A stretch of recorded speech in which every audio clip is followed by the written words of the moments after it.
अब नौजवानों, मुझे ये बताओ कि अगर आपने चोरी नहीं की तो आपको डर किस चीज का है? पाकिस्तान की? हाँ, इमरान खान से डर है।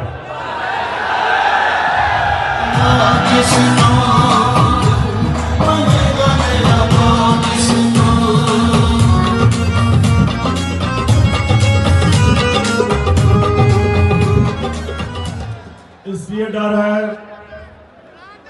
कि इमरान खान की कोई कीमत नहीं। जनरल मुशर्रफ की तरह उसने आपको एनआरओ नहीं देना।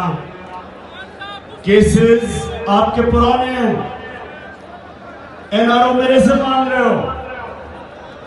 जिस तरह जनरल मुशर्रफ से लिया था खुदा का पेपर मिल का, कोई डाकुओं को एनआरओ नहीं मिलेगा जब तक आप इस मुल्क का पैसा वापस नहीं करेंगे।